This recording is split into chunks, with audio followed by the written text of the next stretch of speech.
There's a lot of things today which people are saying Islam needs to change its opinion on. One of them is hijab. And that term hijab, guess what? It's not in any of these three verses. In fact, it's nowhere in the Quran directly meaning a woman's veil. So with regards to the hijab, like we always say, our source is the Quran and Sunnah. If we go back to the Quran, we find that the Quran is very specific. A lot of people like to make the argument that it's vague. These verses were left intentionally vague. But with regards to the hijab, it's specific. And what it says about the hijab is that the female should place her khimar, which is a head covering. According to every Arabic dictionary, it's a head covering.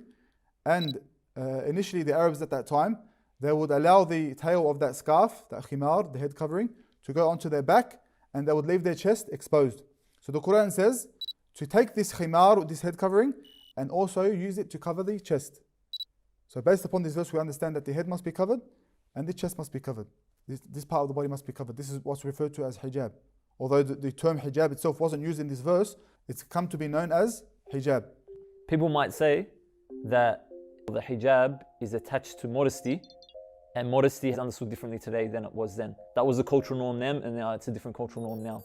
So therefore, why can't hijab also change? Why can't it be less or more? A woman could choose for herself how to dress according to her specific culture and the progression of time.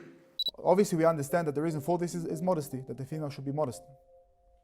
But our understanding of what is modest is according to how Allah Azza wa Jal in the Quran and Sunnah has taught us to be modest.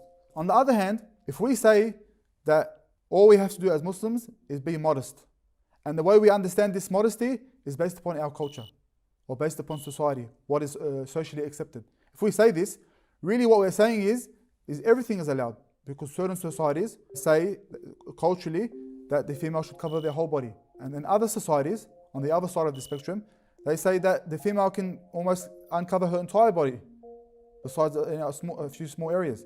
By saying that the ruling is based upon modesty, and we are allowed to understand modesty based upon certain culture or certain societies, what we're actually saying is everything is allowed, from the start of the spectrum to the end of the spectrum. So you're not actually giving a ruling. You're not actually saying what should be allowed. Was there any group of ulama that came out and said or redefined what hijab was? So this is one of those things that there was complete agreement upon. At the very least, that the female should cover her head and her chest as well as the rest of her body, and exposing her face and hands, and some said the feet. This is something where the ulama of our tradition from the time of the Prophet ﷺ have agreed upon.